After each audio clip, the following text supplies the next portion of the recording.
gentlemen, please welcome Neal Mohan.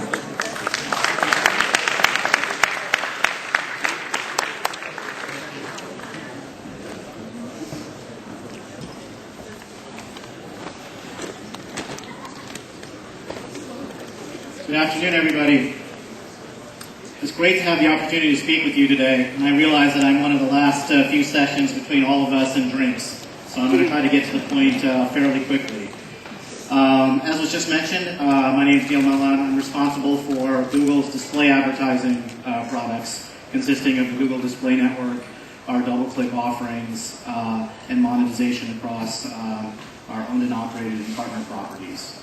One of the things I really love about my job is I get to spend a lot of time thinking about the future of the digital media industry and display advertising in particular. And I have to say that the future looks brighter than it ever has in my entire career in this space, and I've been in this space for a very long time. And a lot of that has to do with the efforts of many of you in this room. So thank you very much for that. I don't need to tell everyone here at DMEXCO that digital media and display advertising in particular has been on a real roll in Europe. Over the last few years, I think we've all witnessed massive innovation and massive growth, driven primarily by two fundamental big trends. The first is a media revolution, the continuous and inevitable shift of all of our times as consumers and media content that's created to digital channels. The second is a technology revolution, which over time has led to smarter, more effective, and more efficient buying of media so that advertisers and publishers see dramatically better results through technology. And that's put us to where we are today, a global industry across display, video, mobile that's about $30 billion and growing rapidly every year. But for this industry to reach its full potential, one big next step needs to happen. And that is, we need to make online a great home for brands. Earlier this year, some of you may have heard me talk about how I think that digital is going to be the favorite medium for about 25% of brands globally. Now, you'd say that that's a pretty lofty prediction, given the fact that that number is close to zero today. And in fact, if you look at European campaigns compared to US campaigns, the amount of online campaigns here that have a branding objective as the primary objective is far lower than even the US. So why am I so bullish about online and digital as a branding medium? The reason is that because for brand marketing to reach its full digital potential, we need to empower users and we need to engage them with the ads that they are actually seeing.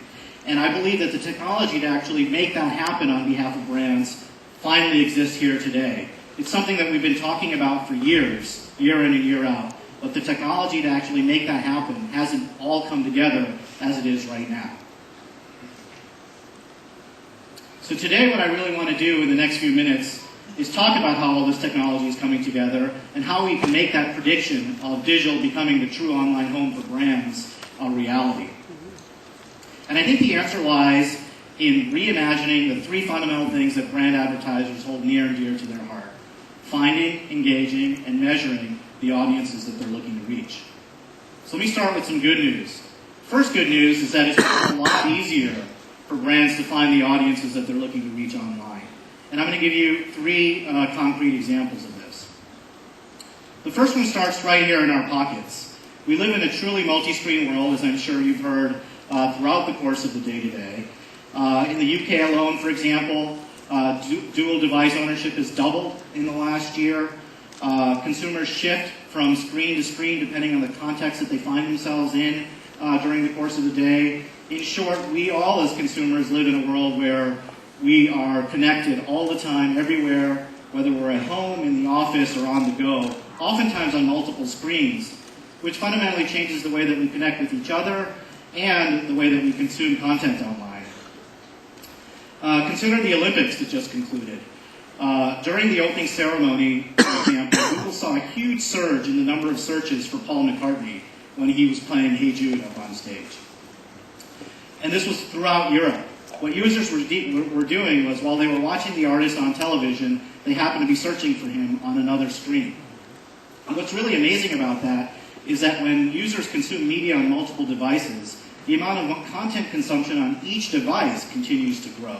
So the cannibalization effect that you would think is happening simply doesn't occur. For example, with the Olympics, we found that users who were consuming Olympics content, live sports, recaps, etc., on multiple devices watched 53% more Olympics coverage on television than those who were consuming it on TV alone. So the opportunity there for brand advertisers is substantial. In fact, what we found in a recent study that Google conducted with Nielsen Multimedia Labs was that there was a 24% increase in brand lift for a campaign that users were exposed to across multiple screens versus that same campaign, it happened to be for Volvo, when they were just exposed on television. 24% increase in brand lift. So it's no wonder that I don't think anybody in this room would be surprised if we think that 100% of all campaigns are going to be multi-screen in the near future. But just having campaigns across screens isn't enough. I think we all recognize the smartphones that we have and tablets to be pretty intimate devices where we would be even less tolerant to untargeted, irrelevant advertising messages than we are across other devices where we consume content. Which leads me to my second innovation that's helping brands find their audiences even easier. And it's something that I've been thinking a lot about with the national elections coming up in the US, and that's user choice. If we give consumers a say in the types of ads that they see, they simply are going to be dramatically more engaged. Consider the TrueView video ad format that we launched about a year ago, which is a skippable video ad that launched on YouTube and the Google Display Network. In the 12 months since launching, we've seen a 4 times increase in the number of engaged views for TrueView skippable ads. Users love this format. Not only do users love it, advertisers love it too, for a number of reasons. Perhaps the biggest is because there's a 40% less drop-off in audience for TrueView skippable ads than there is for standard pre-rolls. And what's really interesting is that even for ads that were skipped, the brand impact of those ads, measured by things like awareness, recall, etc., is about the same as standard pre-rolls. And the final really interesting piece of information that we learned is that when users skip ads, it's not usually for a lack of interest. It's oftentimes because they've actually already seen that message or seen that ad. So by giving users choice, they're automatically optimizing the frequency of your campaigns in real time all across the internet. So consumer choice is really powerful. But the third innovation is equally important in helping brands connect with their consumers. And that's by allowing users to get trusted recommendations on the products or offerings that they're looking at, often through things like social media. In fact, one of the things that we've seen is that if you merge advertising and social media, the impacts can be quite profound. Here in Germany, where 90% of consumers are engaged in some form of social media, Intel recently ran a campaign that combined Google Plus social annotations with their AdWords ads. So what I mean by this is when those AdWords ads appeared, they also were accompanied by social annotations that told users the number of their friends or family members in those circles that happened to like the product that was displayed in the ad that they were seeing. In this case, it happened to be for an ultra-slim notebook from Intel. As a result of this, and not surprisingly, Intel saw an 8 to 10% increase in click-through rates for that campaign, dramatically improved performance. And not only that, but they saw increased brand awareness driven by a dramatic increase in traffic to their website as a result of that campaign. So there you have it. 3 big innovations: multi-screen campaigns, giving users true choice, and connecting users with recommendations that they can trust are changing the way that brands can find the audiences that they're looking for. But as every good entertainer knows, once you have that audience in-house, you better put on a good show. And new formats that we're starting to see are taking center stage and providing that rich, engaging canvas to all of us as users. In fact, a recent study that we released called the Google Display Business Trend Reports found a 37% increase in the number of premium-sized ad units running across the internet globally. These are ad units like the 300 by 600, which, although not quite as popular in Germany yet, are really favored by brands. And we've seen the growth of these formats at the expense of smaller or less brand-friendly display banner sizes. And it's pretty easy to see firsthand what the result of such formats can be. Here's an example from a recent campaign. In fact, happened to be a campaign that Sony Pictures ran in July for the launch of its Amazing Spider-Man movie all across Europe. As you can see, they embedded a QR code in this rich video masthead that ran across the Google Display Network and YouTube, and enabled users to engage in a mobile game straight from the display ad, as you can see here. Now, this was an incredibly engaging format that drove great awareness, and some of the metrics were truly astounding. We found on average that when users engaged with this ad, they did so for 1 minute and 40 seconds. Think about that. Think about engaging with a display banner for over 1.5 minutes. The technology to do that simply did not exist before, but now it does, so it's incumbent on all of us as brands to take advantage of it. And the really interesting thing, the thing that I'm most excited about, is that it's really just the beginning. One of the things that I'd like to announce today is something that I'm extremely excited about. In fact, everybody in this room are among some of the first people across the globe to see what I'm going to share. It has to do with a lot of work that we've been doing at Google to really supersize the display ad. We've developed a whole range of creative, innovative, engaging formats that brand advertisers can use to really engage with their users. And unlike existing rich ads, these formats come with super reach. They don't run just on 1 or 2 or 10 or 15 websites. They can run across millions of websites across the Google Display Network in a turnkey fashion. The rich canvases that you'll see provide super impact, and perhaps most importantly, they provide fantastic ROI to brands. And the reason for that is very simple. The pricing model has changed. Brands only pay on a cost per engagement basis for these ads. Only when users have truly engaged with the creative is a brand going to pay for them. This is the first time ever that such a thing has been done at scale and at the volumes that we're talking about. But in order to actually give you a feel of what I'm talking about, let me share with you a quick example. This happens to be for a campaign that Google itself ran for Google's Chromebook. So let me share with you the creative. The first thing that jumps to mind is that the ad actually starts in something that looks like a standard display creative. A standard 300 by 250 ad, which can run across premium brand safe sites across the internet. Nothing fancy to be done. But the second thing that you'll see begins here. This is how you protect your Chromebook from viruses.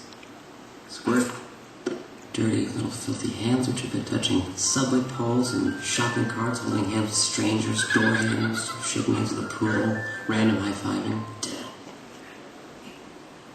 So a few things happen there. The first is that, as you can see, the user never clicked on the ad.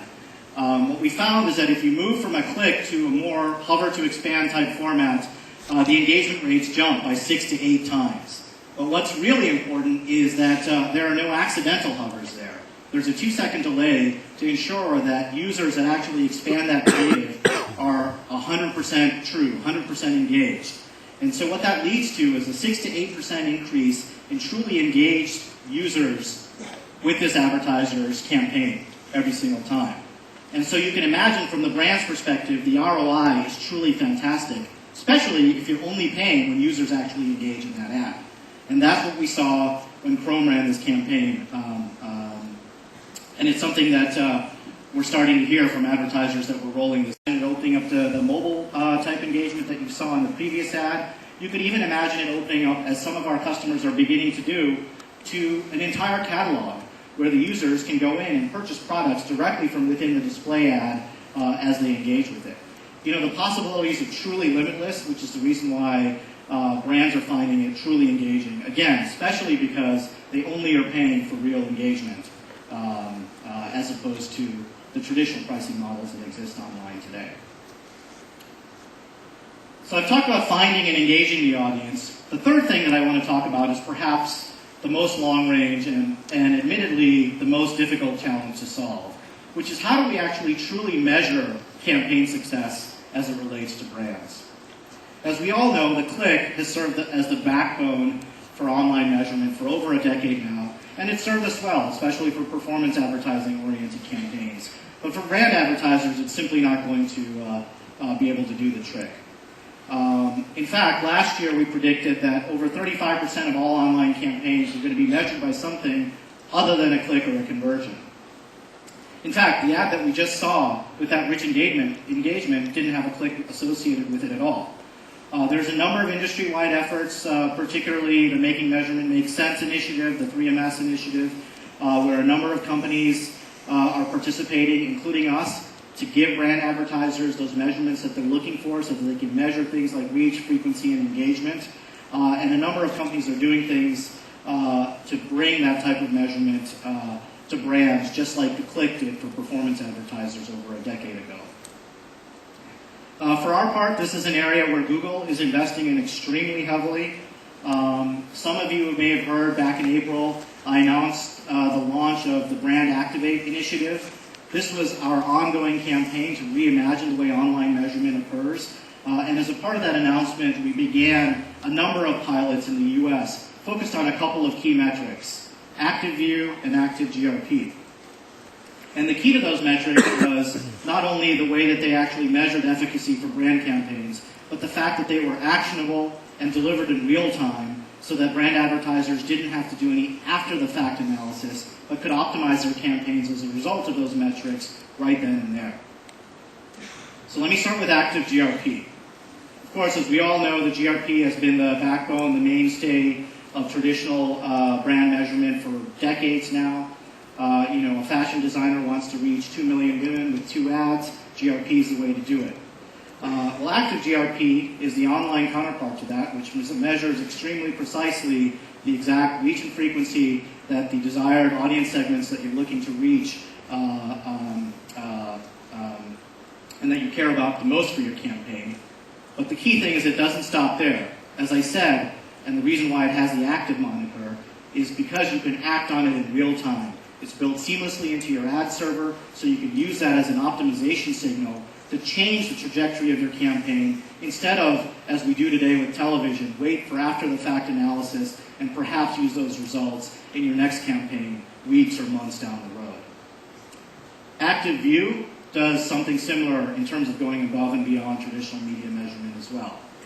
And Active View is really about giving advertisers, and publishers for that matter, a view into whether human beings actually physically saw the ad that you delivered. Measured by the 3MS standard today, where at least 50% of the ad is visible for 1 second or greater. So those are some of the metrics that we're extremely excited about that we announced back in April in the US. Let me give you an example of how they can come together and deliver for a brand advertiser above and beyond what clicks and conversions can do today.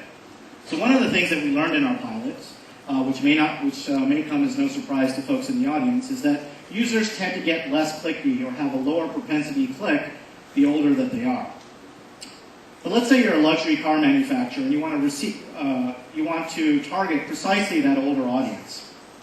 Well, with Active GRP, you can measure the precise reach and frequency by which you are reaching that audience of, say, internet users 35 to 54.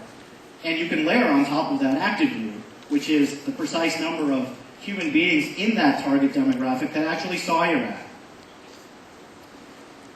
But let's say you actually do care about clicks. Well, one of the other things that we learned in our pilots is that depending on the demographics that you're targeting, the click rate varies dramatically throughout the course of the day. For example, there's a higher propensity to click between 6 a.m. and 4 p.m. every day than there is from 4 p.m. to 8 p.m. So wouldn't it be great if you were armed with your Active GRP metric and could bias based on the clickiness of the demographic that you were targeting your campaigns in real time to drive up performance, not on a day-by-day, week-by-week basis, but within the day, several times a day. But one of the most exciting discovery of our pilots was the fact, and something that I refer to as the buried treasure of the display world, which is the fact that there's tons of untapped potential in what we refer to as below-the-fold ads from a branding perspective. In fact, what we found was that a whopping 72% of all below-the-fold ads are eventually seen by a human being. Imagine having this type of information armed with the demographics that you're looking to reach as a brand advertiser and being able to optimize your campaigns based on this predicted viewability. If you're a publisher, imagine being able to price your inventory not just based on location of ad slots, but again, the viewability of those ads. Better ROI for advertisers, a lot more revenue for publishers. So those are just some examples. I know it's a little bit abstract of some of the pilots that we ran in the US. So how are we going to make this more concrete for our audience here in Europe? Well, the first is that both ActiveView and ActiveGRP are coming here. We're going to be launching ActiveView at the end of September for all advertisers across the US, and ActiveGRP is going to follow soon thereafter in the first half of next year. So we're extremely excited about that. The second is that starting next month, we're going to allow advertisers in the UK and Germany to buy based on ActiveView viewable impressions. What I mean by that is that if you're making a brand buy with Google, across the Google Display Network, including YouTube, then you can be assured not just of premium brand safe inventory, but the fact that those impressions are actually viewed by human beings as well, and only pay for it when they've actually been viewed. Thirdly, and perhaps most importantly, and perhaps the most complicated from a technology perspective, is that these are not just Google-specific metrics. Our aim is to make them a universal currency for the entire industry, because that's the way that we think the overall industry will benefit. And we want to do this not just for advertisers, but for publishers as well. As you've heard me say a couple times already, the key distinguishing characteristics of these are that they're actionable, real-time metrics. They don't do any good if they're after-the-fact analysis. We want to allow advertisers and publishers to be able to use the insights from these metrics to optimize campaigns in real time. And the only way to enable that truly across the industry is to build it into the core ad-serving platforms that are used across advertisers, agencies, and publishers. So we're going to build these metrics seamlessly into our DoubleClick platform, which, as you all know, is used by the world's largest advertisers, agencies, and publishers, so that these measurements and these metrics can be available to the entire industry. This measurement effort is a big investment on the part of Google and all the partners that we're working with, but we think it's worthwhile because it's taking what today, frankly speaking, is a scattered alphabet that exists in our industry and turning it into something that's a much more usable language. We all know what happens when there's a common language between all participants in a space. True magic. And that's what we want to enable as a common language between publishers and advertisers, so that we can all get beyond the scattered alphabet and get to the point of actually discussing what success in online advertising actually means. You know, I've been in the online advertising space really from the very early days, from the days of the first banner ad ever getting served. And I've never been more excited about what comes next than I am now. And I think that's because of the confluence of all these different technologies that I talked about that are enabling, really for the first time ever, for us to be able to finally crack the nut of brand advertising and to really bring those dollars to digital. We can now, as I described before, help brands find their audience better than they have ever before through multi-screen campaigns, true user choice, by connecting users to recommendations that they can trust. Once we've found that audience, we can engage them in richer ways than we've ever before through the rich creative canvases, as an example of what I just showed there, through innovations in pricing, like true cost per engagement pricing at scale. And finally, and most long-ranging, we can actually measure these campaigns above and beyond measurements like clicks and impressions for things that really matter to brands, and work as an industry towards a unified metric that delivers for brands what the click did for performance advertisers a decade ago.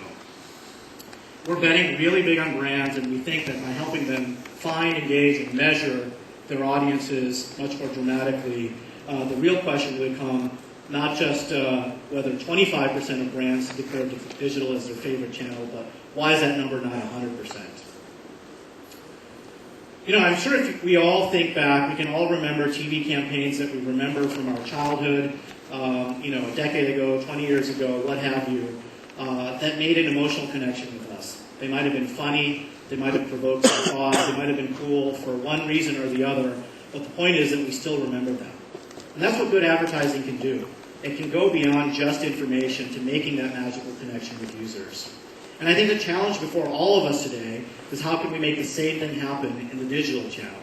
How can we make it so that the digital channel is the primary means by which brands engage with consumers? And if we're successful in this investment, and we all have to do this together as an industry, not only will it grow the overall pie for this industry, but it will help fund a new golden age of digital content, which I think is incredibly exciting. So we should work on all of this together. Our consumers already tell us that they love brands. So let's show them how dazzling online advertising can be, and how we can actually truly make them happy with all the efforts of everyone in this room. From a Google perspective, I really look forward to partnering with all of you to make this happen, something that I'm extremely excited about, and I hope you are too. So thank you, everybody.